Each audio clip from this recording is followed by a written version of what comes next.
मुद मंगलमय संत समाजू जो जग जंगम तीरथ राजू।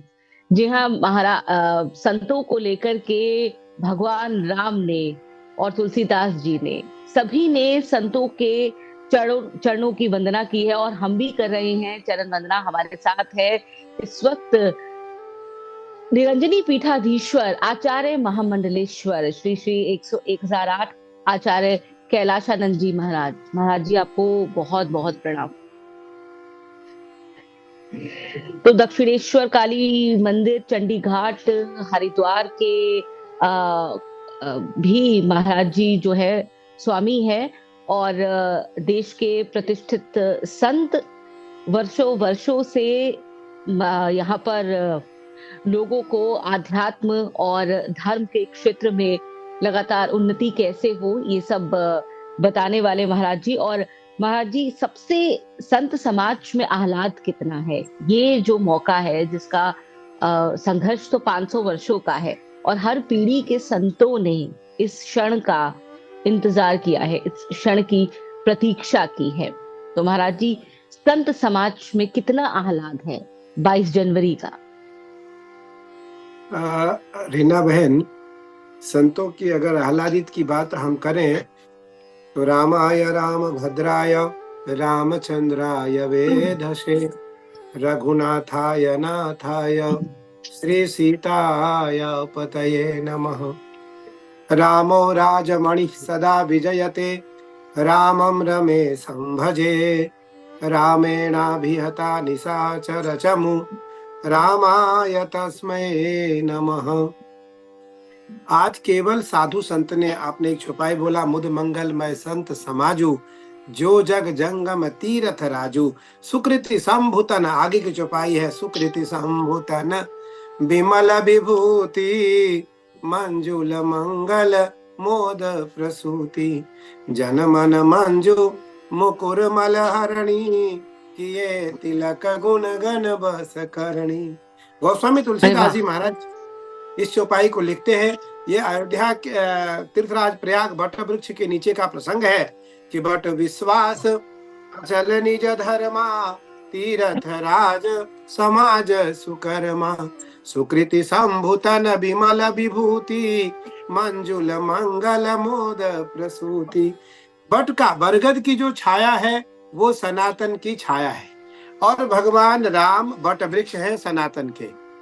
भगवान राम बट वृक्ष है। रामचरितमानस में आया है कि राम विराट हृदय तब देख पुनीत सुहात कौ समुझ नहीं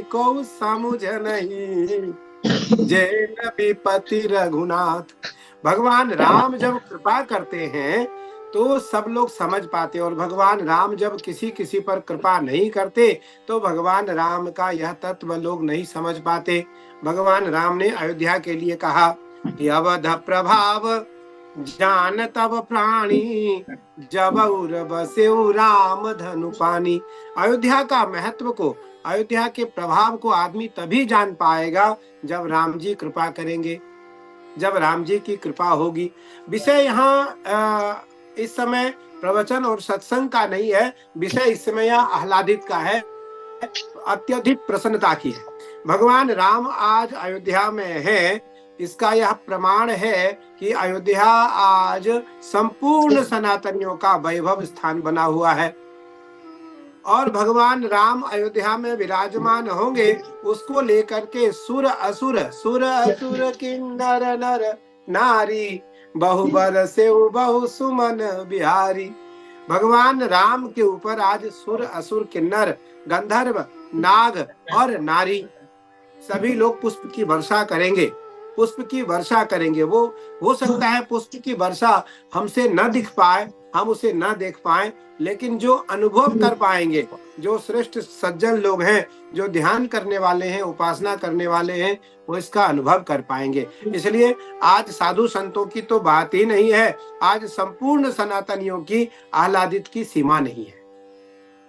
बिल्कुल महाराज जी, आपने एक बहुत ही गहरी बात कही कि श्री राम पर जिनकी कृपा होती है वही धर्म के महत्व को भी समझते हैं अवधपुरी तो उनकी प्रिय है ही, उसका महत्व भी वो वही समझेगा।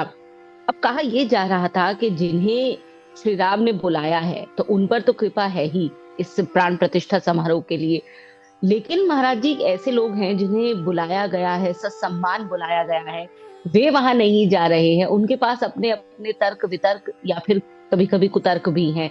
तो क्या ऐसे लोगों पर भगवान की कृपा नहीं है? श्री राम को भी विवादों में डालने वाले लोग।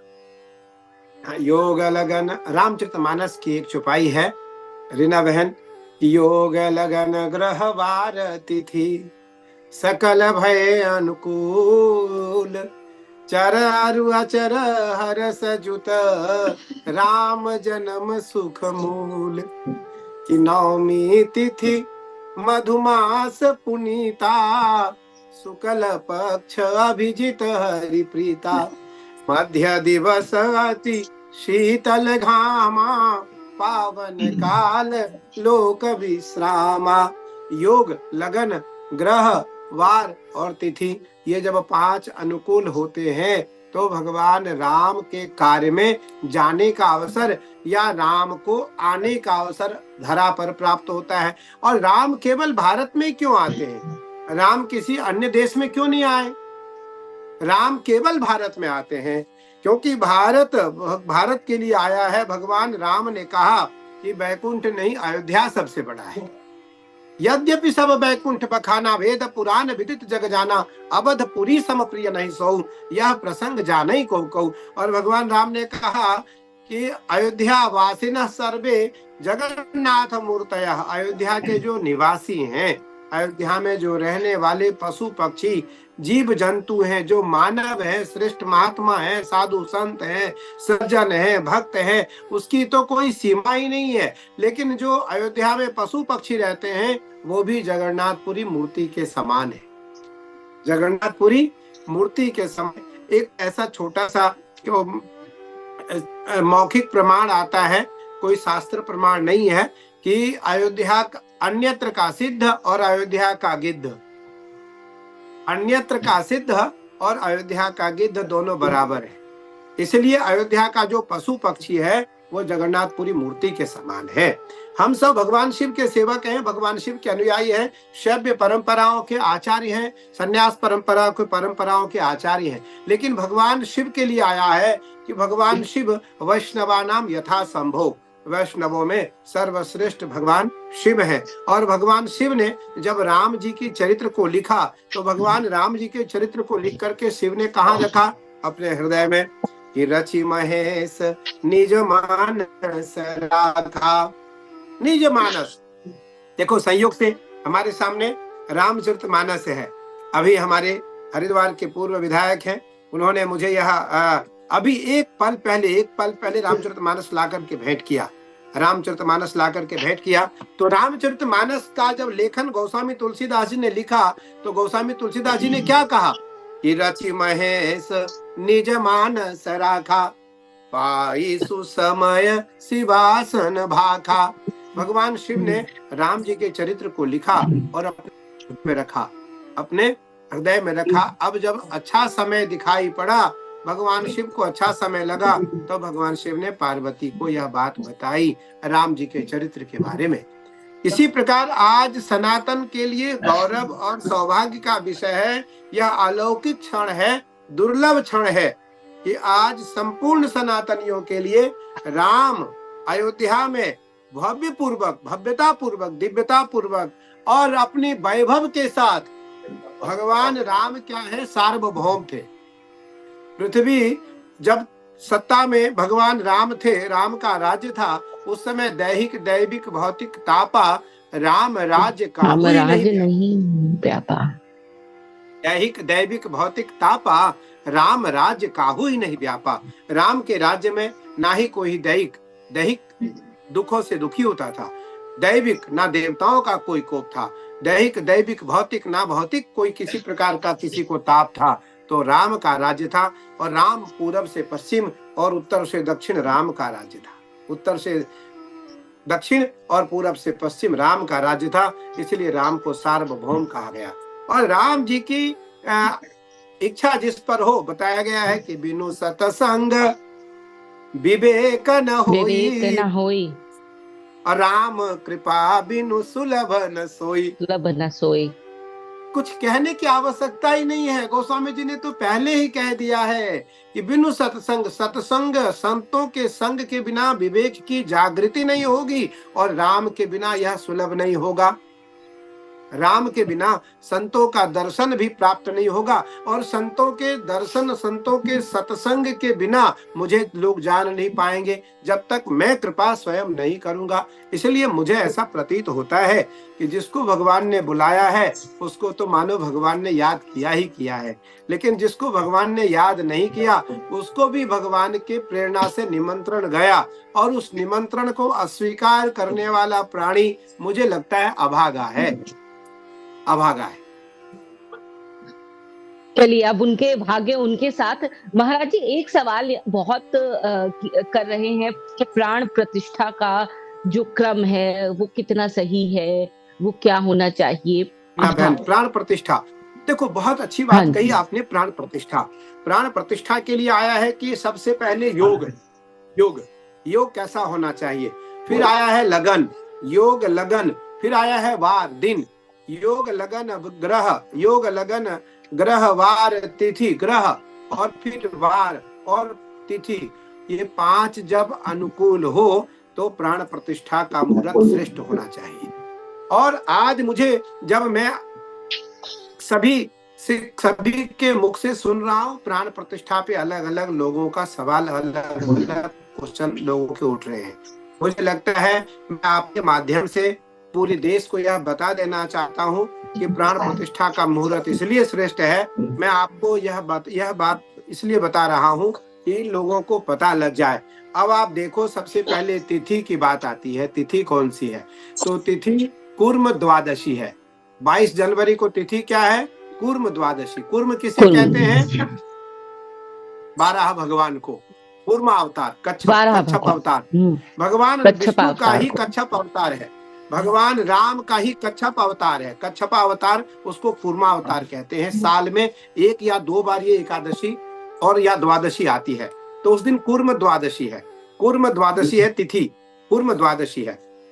दिन सोमवार है। दिन कौन सा है? सोमवार। सोमवार किसका दिन है? महादेव का। सोमवार दिन श्रेष्ठ दिनों में दिन सोमवार है। तिथि द्वादशी है और दिन सोमवार है। नक्षत्र मृगशिरा है। नक्षत्र क्या है? मृगशिरा। नक्षत्र मृगशिरा है। योग क्या है? ब्रह्म। योग है ब्रह्म, ब्रह्म योग, ब्रह्म है। और योगा आनंद है। योगा आनंद है। भगवान राम को आनंददायक कहा गया। नंद घर आनंद भयो, जय कन्हैया लाल, जय कन्हैया लाल की। भगवान आनंद है। जिसके घर भगवान आते हैं, भगवान आते हैं कि आज अयोध्या की गलियों में नाचे योगी मतवाला। आज अयोध्या की गलियों में नाचे योगी मतवाला।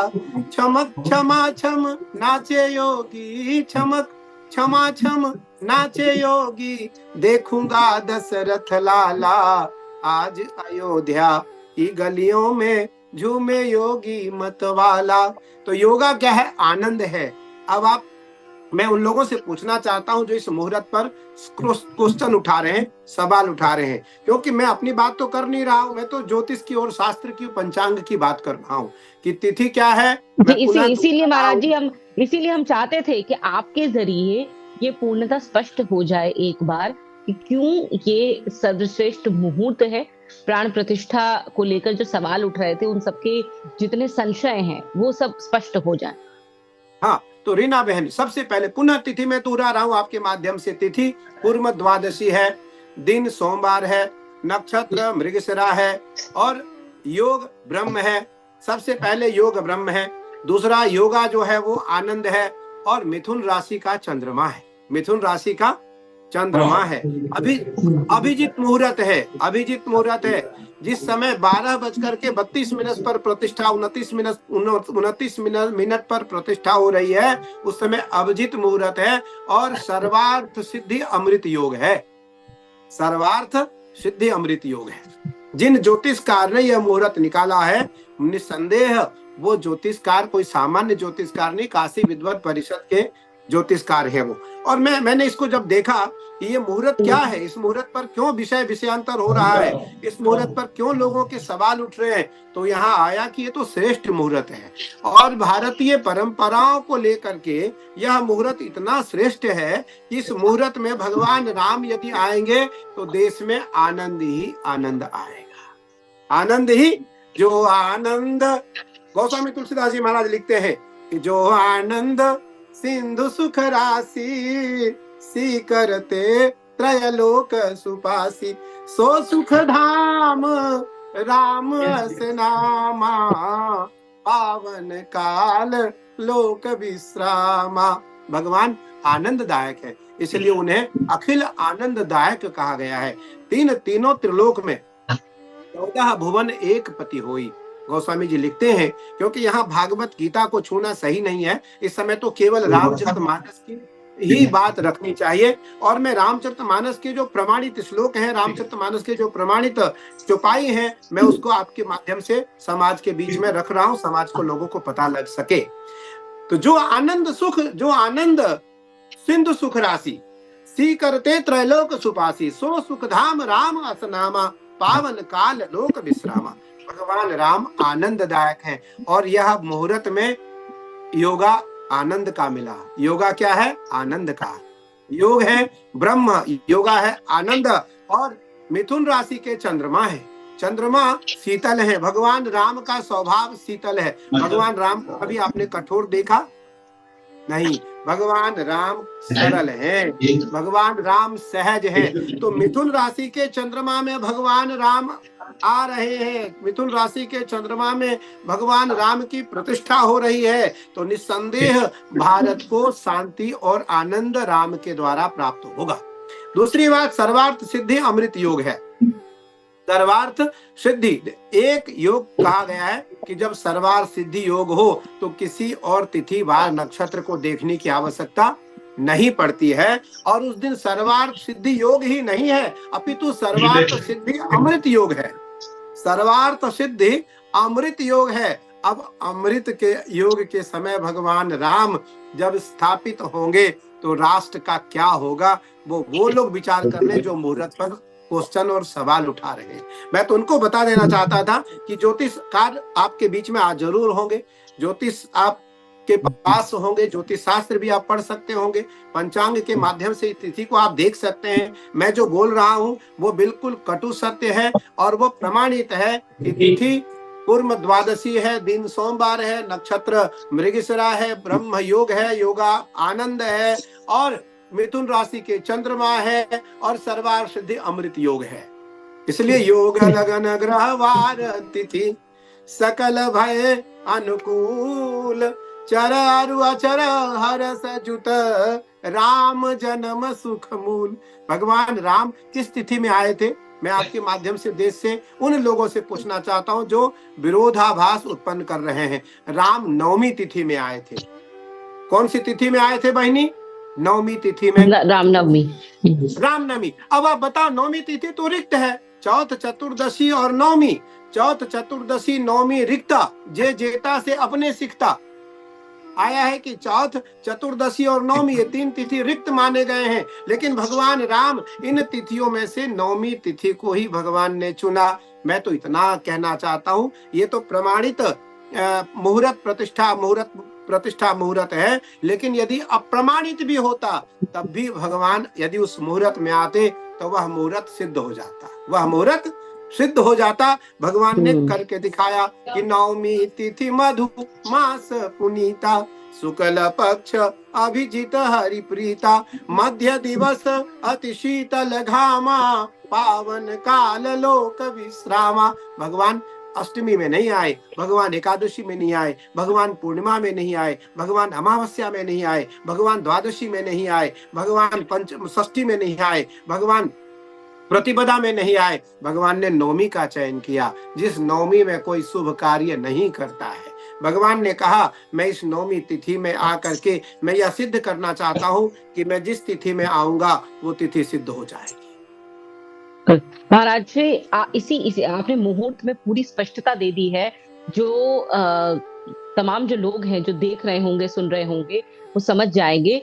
एक एक चीज यहाँ पर ये भी हम जानना चाहेंगे कि वो लोग अब जो इस पर भी प्रश्न उठा रहे हैं कि रामलला को यहाँ प्रतिष्ठित करने की बात की जा रही है, तो जो रामलला वर्षों वर्षों से वहां पर थे, उनका क्या होगा? तो ये जो संशय है, जिस जिस मूर्ति की उपासना की जा रही थी लगातार, क्या वो मूर्ति वहां नहीं होगी? ये जो संशय है, मूर्ति होगी, इस पर बिल्कुल। मैं बिल्कुल, रीना बहन चंपत राय जी से इस विषय पर बात हुई, उन्होंने प्रमाणित किया, हमें बताया कि पूज्य स्वामी जी वही भगवान राम लला का अर्थ हुआ लला कि ठुमक चलत रामचंद्र बाजत पैजनिया, ठुमक चलत रामचंद्र। भगवान राम कैसे हैं? एक दिन भगवान राम भोजन करने के लिए तैयार थे। महाराज दशरथ ने कहा, राम आओ भोजन करो। भोजन करत बुलावसी राजा, नहीं आवसी तजिबाल समाजा। कौशल्या जब बोलन जाई, ठुमुक ठुमुक प्रभु चलई पर आई। तो भगवान राम लला जन्मभूमि का अर्थ हुआ भगवान वहां छोटे हैं। तो भगवान के दर्शन के लिए तो विग्रह, बड़ी मूर्ति सुंदर स्थापित की जा रही है, लेकिन भगवान राम को प्रमाणित रूप से राम लला की ही प्रतिमा वहां स्थापित होने जा रहे हैं। मैं ये भी आपके माध्यम से पूरे देश को बता देना चाहता हूँ कि जो प्रतिद्वंदता रख रहे हैं, इस बात पर भी जो सवाल उठा रहे हैं कि राम लला का क्या होगा, उस प्राचीन प्रतिमा का क्या होगा, तो वही प्राचीन प्रतिमा वहां स्थापित होने जा रहे हैं। और राम लला जिनकी पूजा होगी, जिनकी प्रतिष्ठा होगी, जिनका लोग राम जन्मभूमि के रूप में, राम लला के रूप में जिनका दर्शन करेंगे, वो राम लला के रूप में ही वहां बाल रूप में ही भगवान वहां बाल रूप बंधौ सोई राम, भगवान राम जो है बाल रूप में ही वहां स्थापित होंगे। वो केवल एक विग्रह, जो बड़ी प्रतिमा है, वो इसलिए स्थापित की जा रही है कि लोग सुलभता से दर्शन कर सके राम दरबार का। और भगवान राम जब स्थापित होते हैं, मूर्ति जब स्थापित होती है, तो उस मूर्ति में वांग, मनस, चक्षु, श्रोत्र, जीवा, क्योंकि मैं केवल सन्यासी तो नहीं हूँ, मैं तो पढ़ा लिखा सन्यासी हूँ और मैं कर्मकांडी सन्यासी हूँ, कर्मकांड करता हूँ। मैं तो भगवान को भगवान में स्थापित करके, शिला की प्रतिमा में परमात्मा को स्थापित करके पूजने वाला सन्यासी हूँ। तो उस परमात्मा को जब हम शिला में भगवान की स्थापना करते हैं, तो वहाँ वांग, मन, चक्षु, श्रोत्र, जीवा, घ्राण, पाद, पायु, स्थानी, सर्वेंद्रियाणी, ये जो 14 इंद्रियां हैं संपूर्ण प्राणियों के अंदर, 5 कर्मेंद्रियां, 5 ज्ञानेंद्रियां, 11वां है मन, 12वां है बुद्धि, 13वां है चित्त, 14वां है अहंकार, 14वां है अहंकार। और ये 14 इंद्रियों को उस मूर्ति में जब स्थापित कराया जाता है, तब भगवान हमारी बात सुनते हैं। हम जो खिलाते हैं वो खाते हैं। हम जब आरती करते हैं तो हमारी आरती को वो स्वीकार करते हैं। हम जब प्रार्थना करते हैं तो हमारी प्रार्थना को सुनते हैं। हम जब कोई अपनी मांग, कोई याचना रखते हैं, तो हमारी याचना को स्वीकार करके वो हमें उसके अनुरूप फल देते हैं। क्या क्या बात है! इतनी सुंदरता से गुरुदेव आपने ये इतनी स्पष्टता से ये समझाया है, क्योंकि अक्सर लोग ये भी सवाल करते थे या करते हैं अभी अभी, क्योंकि हमारे देश में अपने ही धर्म को लेकर के तर्क वितर्क करने वालों की संख्या भी बहुत बड़ी है। तो उनका ये सवाल रहता था कि ये मूर्ति कैसे सुन रही है, देख रही है। तो ये जो एक पूरी विधि से प्राण प्रतिष्ठित की जाती है मूर्ति, ईश्वर का साक्षात तेज पुंज उसके अंदर आ जाता है, और तब वो पूरी तरह से आपसे कैसे कनेक्ट होते हैं, सब सुनते हैं, जानते हैं, देखते हैं, वो भी आपने बताया। और मुझे लगता है जो बड़े बड़े संशय थे आज आपने वो यहाँ पर स्पष्ट कर दिए हैं, जो सभी लोग जानेंगे, उस जिन तक ये पहुंचेगा बहुत लाभकारी होने वाला है ये संदेश उनके लिए। और आपने समय दिया इस बातचीत के लिए, आपका बहुत बहुत धन्यवाद गुरुदेव, बहुत बहुत धन्यवाद। प्रणाम। मेरी बहन बहुत बहुत धन्यवाद, बहुत बहुत। जय सिया राम, जय सिया राम, जय सिया राम।